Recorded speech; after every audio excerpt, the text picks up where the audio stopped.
Last year's national champions have been red hot at home to start 2019. But Tim Lenahan and the Wildcats look to change that versus Sasho Sorovsky and his crew. Northwestern, Maryland, next on the Big Ten Network. A beautiful night for the opening game of conference play in 2019. And it starts with the defending national champions in the Maryland Terrapins and the Northwestern Wildcats. Hello and welcome to Ludwig Field. Brennan Hartlove alongside Joe Malfa for, as I said, the opening game of Big Ten play. And Joe, it's going to be an exciting one for both these teams, especially with the attacking talent of Bardia Kimiavi for Northwestern. The goalposts from Santa Barbara sit in the corner of Ludwig Field from the national champions in 2018. But we begin the 2019 season between Maryland and South Florida. Welcome into the home of the national champions, Ludwig Field. Brennan Hartlove alongside Joe Malfa here for the Big Ten Network. And Joe, it was a whirlwind of a season for Maryland. They started off rough, but really got things going and ended up lifting the trophy in California.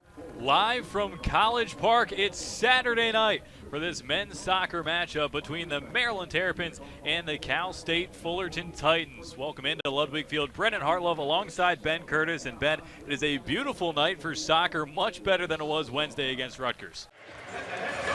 The Wildcats got the win in Evanston earlier this season, but now in College Park, the Terps are looking for redemption. Two of the best teams in the Big Ten set to square off. Northwestern, Maryland, next on the Big Ten Network. We welcome you inside the Xfinity Center for a top 25 women's basketball matchup between the Wildcats and the Terrapins. Brennan Hartlove alongside Chloe Pavlik, former guard for Maryland. And Chloe, Northwestern is at the top of the Big Ten, but Maryland creeping up next to them. Pulliam will be one of the players in the starting five. That'll be Sydney Wood, Lindsey Pulliam, Veronica Burton, Abby Wolf, and Abby Scheid for the Wildcats. We'll get you the Terps five in just a second as we are underway in a tie-up at the top of the key to start. Maybe now a good time to get you those Maryland five. It'll be Shakira Austin, Kyla Charles, Taylor Mikesell, Blair Watson, and Stephanie Jones. And this is a pretty familiar lineup we've seen for both teams so far. Absolutely, and a jump already to start the beginning of the game. You're going to see a lot of bodies on the floor today because this game means a lot to both teams. So we'll go one more time. And it will be controlled by Stephanie Jones on the far side for Maryland. The Terps wearing the all-white uniforms today. Kyla Charles now recently reaching 1,800 career points. Feed all the way over to Watson. A three from the corner is good. Watson fires Maryland into the lead early on. That's a big shot for her, especially to get the energy ready. That's what Coach Freeze has talked about. She wants to get the Terps going early. Watson hasn't had immense success this year from behind the arc like she has in years past, but she's off to a quick start here against Big Ten rivals Northwestern. Now the Wildcats will have a go for the near side. Pulliam feeds down low and up, and the floater is good. That one coming from Abby Wolf. And that's one thing Austin is going to have to do early, is establish position so that Abby doesn't get anything easy. Mid-range two is good from Stephanie Jones. How many times have we seen that shot go in from Steph over the years? Way too many. And the crazy part about it is, we talked about it earlier, Brendan. We thought this may be a little bit of a defensive battle, but I think this is going to be a pretty high-scoring game. Over to the far side, Sydney Wood out of Olney, Maryland, went to St. John's College High School. Now the far side, out of Silver Spring, is Lindsey Pulliam. Good fake there, and she cashes in. Time and time again, Lindsey Pulliam's jump shot is elite, especially her 1-2 pull-up. She knows how to get to her kill spots every time. Shakira Austin down low, tries the reverse, but it's blocked. Stephanie Jones gets it, and it's good. Jones has 4 points early on. And it's not that these teams aren't playing great defense. It's just that there's better offense right now. Wood at the top, deflected by Austin, but it's able to stay with the Wildcats through Abby Scheid. Now Burton at the top, 10 to shoot for the Wildcats. Now 5, Burton has to go quickly. Around the far side, feeds into the middle, and it's going to be a shot clock violation. We talked about maybe a defensive battle. It's a good defensive stop by the Terps. Absolutely. I want to talk about Shakira Austin, guarding guards at the top of the key. Her length, she's able to guard guards. She's able to guard bigs. She can do it all. Austin now in her sophomore season had a very impressive freshman year, breaking the record for blocks in a single season. Mikesell was the intended target, but it's stolen by Sydney Wood. Wood goes down, tries to draw the contact. It's blocked and pulled down by Watson.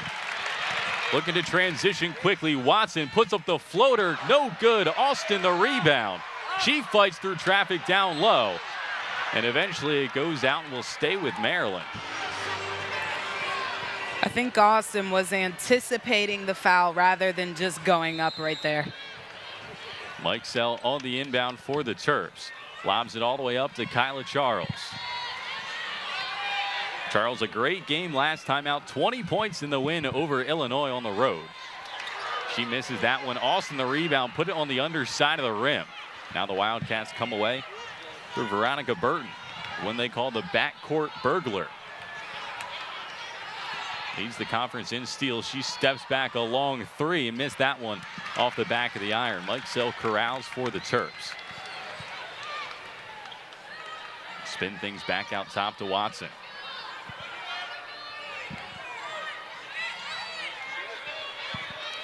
And that's one thing, right? So Kyla Charles right now calling the offense. Taylor Mikesell just needs to set it up. She's the point guard out there. Wood is double teamed in the corner with Charles and Stephanie Jones. And now we'll see the freshman check into the game. Ashley Owusu is having a very good first year for Brenda Fries. Out of Woodbridge, Virginia, was the Big Ten Freshman of the Week back on November 18th and the 25th. November, a good month for Owusu. It's Wolf at the top. She gets it off to Veronica Burton. Now the far side, Pulliam out of Silver Spring, Maryland. A couple players from Maryland on Northwestern's team. But a turnover for the Wildcats, and it goes back to Maryland. And that possession got lucky there because there was late help side on Abby Weed. They have to watch her every single time. Owusu now run the point, allowing Mikesell to play a bit more off the ball. Here is Mikesell now. Feeds down to Stephanie Jones. Going inside, puts it up with the right hand, missed it short. Almost gets the rebound. Charles puts it up and draws the foul.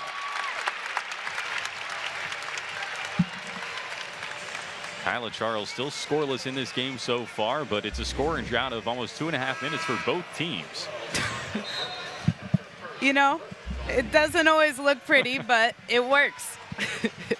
So Charles will head to the line.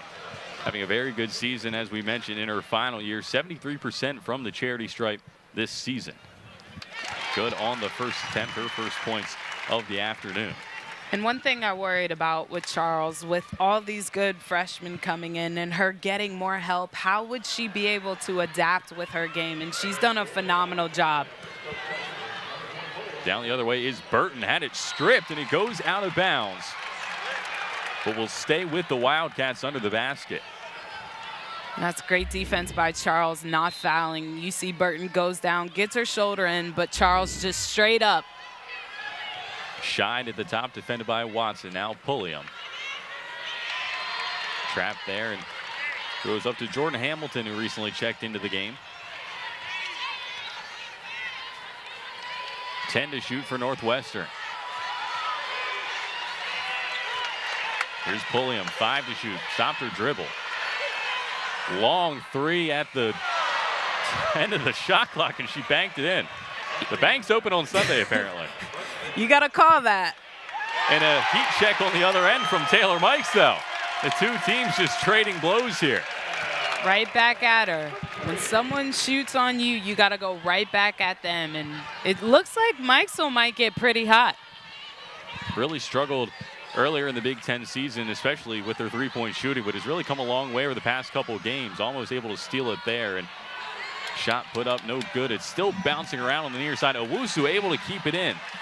Mikesell feeds down. Watson, Charles, layup, it's in. What a sequence by the Terrapins, and Northwestern calls timeout. It doesn't get any prettier than that. That is textbook transition offense right there. We'll take another look at this sequence. Owusu, a hustle play to keep it in. And all the way down the other end by Maryland. Terps up 13-7 here on the Big Ten Network. A lot of targets in there for the Terrapins. Matsalevich, Bergman, Gielen among them. It's whipped in, flicked on towards the back post, but no danger there. They're going to say it's another corner kick, though, for the Terrapins. Struck a Titan on the way through, and the Terps will have a go from the other side.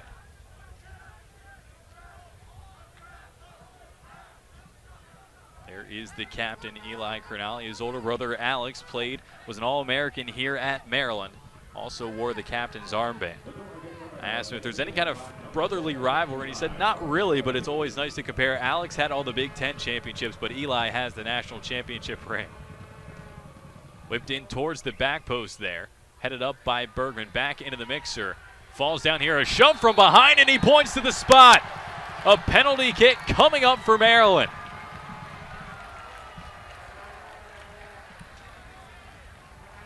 We'll take another look here, but referee Dimitar Shavdarov not hesitating at all to point to the spot. As Malcolm Johnson was taken down.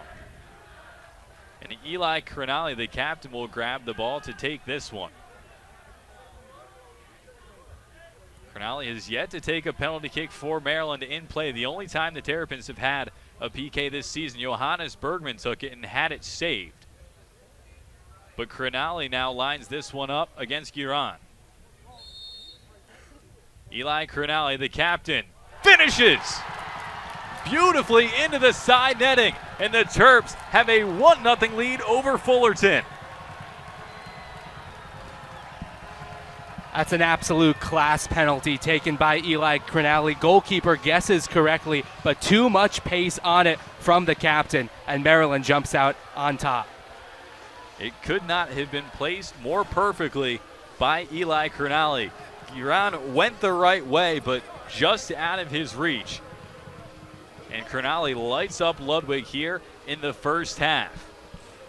Just about 20 minutes played, Maryland a 1-0 lead over the Titans. Crinali, his first goal of the season, only the second in his career at Maryland.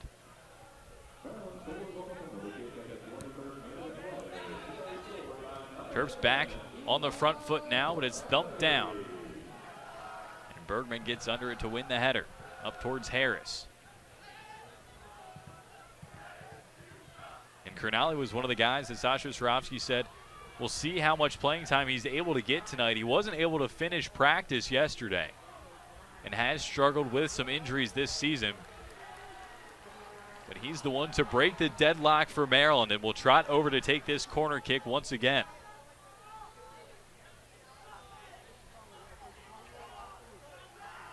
Seen Maryland have some success on set pieces, either on the first attempt or the second ball.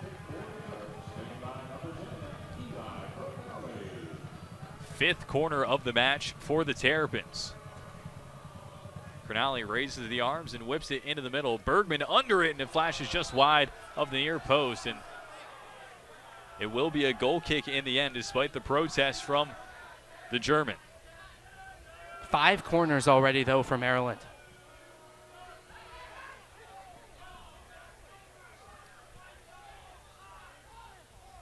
Back to Clayton Torr, and Fullerton needs to find an answer quickly. For the Terrapins, it'll be about keeping the momentum going. The most dangerous time to concede a goal is 2 to 3 minutes after scoring, one of the old coaching cliches. But it still holds some weight, as Sam Moles will track this one down on the far side for the Titans. Put under some pressure, but eventually able to get it up, and McCullough checking back. Shoving the back there, and the Terrapins have won a free kick right just barely inside their defensive half. Ben, we played a little over 22 minutes or so. Your impressions thus far?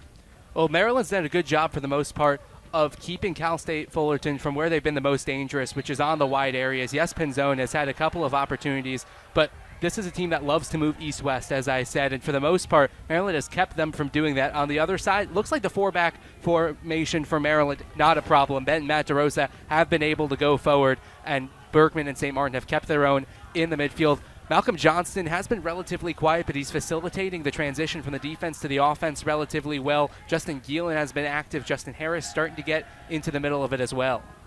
The Terrapins win a free kick on the far side. Crenali very busy on these set-piece duties.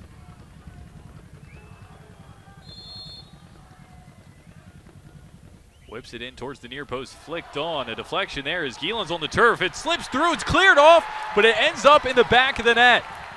We'll see if it's ruled an own goal, but it's Malcolm Johnston celebrating for the Terrapins. If it's credited to him, it's his second goal of the season after he got the winner in his debut.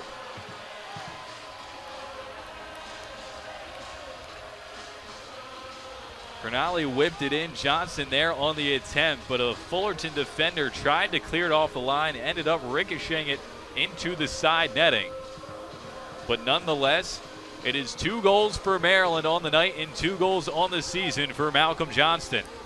Brendan Hartlove here for the Big Ten Network with Maryland forward Eric Matzlevich. Eric, you had a very impressive goal that got your team on the board first. You looked lively. What were you seeing out there for the Terps? You know, it's just like pounding away, just chance after chance after chance, and going into halftime 0-0, but we really wanted to get one in at halftime, but dominating second half. Really proud for everyone on the field. Personally, really happy to get a goal. A lot of chances, so just happy that we got the win. And David Kovacic, freshman, not only getting his first career goal, but his second career goal. What have you kind of seen from him in training, just the mentality that he's brought to the team? Oh, he's a beast, a Slovenian beast, I have to say. He's just an animal. He's an animal in training, animal everywhere he goes, so super proud for him to get the 2 goals. And, I mean, it's only up for him. He's going to have a great career, but it's just a start. And then Saturday night, going up against a ranked Cal State Fullerton team, what's kind of the takeaway from this game going into Saturday? Confidence, nothing but confidence. You know, it's our first win in the Big Ten. We really wanted it, and obviously a win gets the boys buzzing. So we're excited for a Saturday night game. Hopefully the fans will show out. I know they will. But we're just excited to play again.